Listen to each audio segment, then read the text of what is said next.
Hello everybody, Anders here with another Black Desert video. Today we are going to take a look at the weekly patch. There are a lot of anniversary of service events going on, and some are slightly different depending on your region.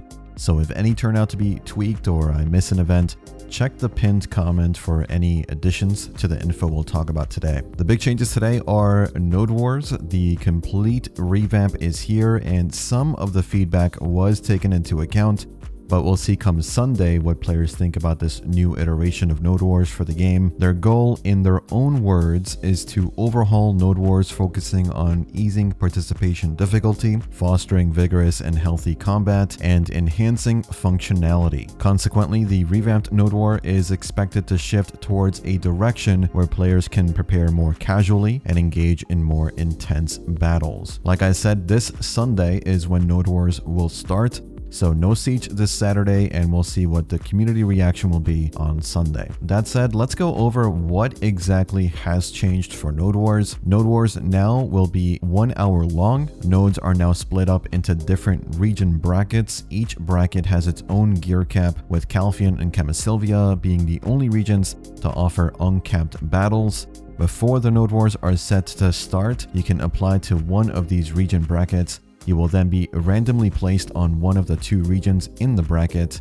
There is no need to build fortifications. Instead, you will need to attack a nearby node fort and kill it to claim the node. You will then need to defend that fort for however long it is left in the node fort timer. Certain node forts will have shorter or longer timers. At a minimum, you're looking at a 10-minute timer, with a 60-minute timer being the longest possible. The amount of node forts active in the region will depend on how many guilds have actually applied to that region. You can check the status of all nodes in the region through the base status widget. If your guild wins a node fort and holds it for the duration of its timer, your guild will win and you will be removed from the region war. The rest of the guilds can then still fight for whatever node forts are available and left with timers. Node forts are also divided into tiers, with higher tiers offering better rewards.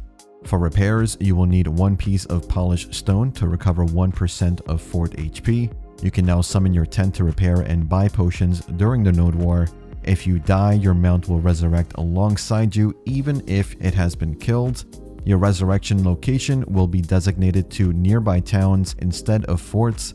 Respawn timers are 10 seconds and can be increased up to 30 seconds. Each minute of wartime increases the timer by 1 second. Every death also increases the timer by 1 second, but the max is still 30 seconds. The initial CTG for Node Wars will be active 10 minutes before the start of the war. You can construct annex buildings using a new construction tool UI. Cannons are limited to 2 per Node War. Annex buildings can be placed anywhere in the Node War area. Elephant Nursery, Flag Outpost, Flame Tower, and Hwacha are all available. When hitting a cannon while on horses in Node Wars, or sieges even, you will now deal 100% more damage. When hitting Flame Towers or Hwacha using cannons, you will now deal 30% more damage. When hitting annex buildings with cannons, you will now deal 20% more damage.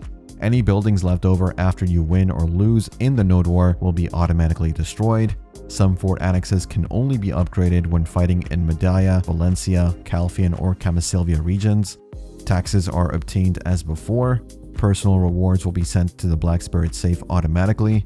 Node forts that have a question mark timer, as in you can't see the actual timer on those, will give you additional rewards. Medaya, Valencia, Calphian, and Camisylvia victories offer new items called Chilling Fragments and loot boxes, which are either called Determined, Kindling, or Blazing loot boxes depending on the region. Chilling Fragments can be used to obtain your choice of Debaraka accessory. Loot boxes have a low chance to obtain a random Debaraka accessory. One of the new benefits of winning nodes in a region is the double node level drop rate effect it now gives you. If you win a node in Calphian and have, say, a level 10 node drop rate effect at Quint Hill, that gives you normally a 10% bonus, but with this Node War victory, the drop rate bonus will be doubled for a week. This applies to both Calphian and Camisylvia grind spots in the case that you won a node in either of these regions. Traps are still limited to 3 per person. Spirit of Battle only applies around the temporarily occupied node fort. The limitation of only being able to hold 3 nodes per week has been lifted. Castle holders can now do Node Wars up to 6 times per week. When castle holders win Node Wars, they can also obtain rewards such as taxes by occupying the node instead of liberating it. Your participation ticket refund for Node Wars is 100 or more total kill death numbers. You only need to win one node in the qualifying region to participate in that region's siege. Tier 1 through 5 node merchants have been deleted. The join button was improved to allow you to join earlier, and guildies can apply to attend in advance. You can teleport back to your original location as soon as the war ends, and monsters will spawn 10 minutes after the war ends as well. PvP between guilds will stop as soon as the war ends. You now get 2 scrolls that will give you 10-hour buffs when you use them. You have to be part of the winning guild or part of a participating guild that killed or died enough to satisfy the reward requirements. For Balanos and Serendia, the combat buff gives you monster AP plus 5 and item drop rate plus 5%. The life buff gives you 25 mastery and 20% life XP. That's for participating. If you do win, you get 10 monster AP and 10% item drop rate. And for the life buff, you would get 50 mastery and 30% life XP for Balanos or Serendia. Other regions have higher buffs, for example Calphion and Camasilvia.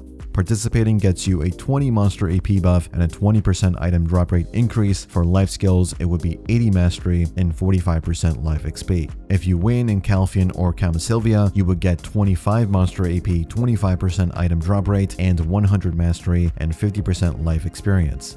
You get 1 combat scroll and 1 life scroll, so you can choose when you want to use them, and each of them will last 10 hours. They have also added Node War titles. They will last 7 days, will have special colors, but will not have special effects like the siege titles. You need 50 kills for the trooper title, 100 kills for the commander title, and 150 kills for the lethal weapon title. And that's all the changes to Node Wars that have been implemented. If there were any tweaks I forgot to mention, I'll put it in the pinned comment. They have been constantly tweaking this revamp since it came out in Korea, so we'll see how it pans out in other regions. Let me know what you think in the comments. Aside from Node Wars, we also have some PvE changes as well for today. For Darkseeker's Retreat, when dark energy starts to overflow, numerous gluttonous, mournful, punishing, and vengeful Darkseekers reveal themselves. Drop rate of Forgotten Limbo Seal decreased by 20%. Probability of Eternal Darkseeker spawns has also been decreased by 60%, and they've decreased the spawn time of mournful Darkseekers from the deep sunken darkness by 20%. They've added a feature where strong damage is inflicted on the surrounding gluttonous and corrupt Darkseekers when a mournful Darkseeker dies. For Ash Forest, they've changed Barnes, Volcrus, and Gyrus to return to their original positions when they have moved far away from their combat target. For Tungrad Ruins, they've improved the way Tungrad Visionaries, Ascetics, and Repressors return to their spawn locations when they've strayed too far. For the Trial of Erethea, Limbo's Blessing Trial is instantly granted upon handing over a Forgotten Limbo Seal through the Erethea Slate, and re-entering the Trial of Erethea while under the effects of this blessing will grant you access via the Erethea Slate. For quests, they've added a new one-time per account questline called Journey to Ulukita with Rulupi. The rewards for this are a title, Essence of Devouring, quest knowledge, and some combat experience. Personal rewards for participating in Siege will now be immediately delivered to the Black Spirit safe at the end of the war. They've improved the navigation path between Valencia City and History of Ruins. For events, we have a 530 scroll event sale for loyalties. This will last 2 weeks, so make sure to buy them. There will be 53 available for 53 total loyalty. Celestia, the new female outfit, is available. All female classes except Shy have access to this. Black Shrine events are also active. Server buffs will now be doubled for the next 3 weeks, so if your server has an earth buff, you get 40% additional item drop rate now, making the cap 340% on those servers if you don't take into account PvP cap increases. Every week we're going to have an additional reward for each element. Sun Week starts today, so doing Black Shrine bosses with the Sun affinity will give you more rewards. Next week it's going to be Moon Week, and then the Earth Week will be the last week. The next event is a value pack event. Shiny treasure chests will appear. Defeat them to instantly get 2 hours of value pack added to your account. It seems like these chests will only appear while hunting or gathering, and the event will last 2 weeks. Starting today through Saturday, when you enter Red Battlefield and stay till the end, you will obtain additional tokens once per day. You can also obtain additional rewards once per account. All of these items will be sent to you after the June 5 maintenance. Hot Time, drop rate, and experience buffs are also active. Silver Shop is also open with new items added every week for the 3-week event duration. And lastly, there is a new event called Port Eferia Fishing Cafe. during the designated times seems to be Friday to Saturday. If you fish in the designated location in the designated server, you will obtain rare materials in exchange for fish you catch. You will get the rewards 2 weeks after the event ends, and it will only work if you fish with any fishing rod during the hours the event takes place.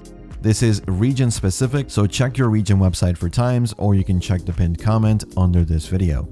That's all for today. Let me know what you think about the anniversary events, the Node War Revamp, the new Celestia outfit, and as always, thanks for watching, thanks for listening. I'll see you all in the next one. Take care.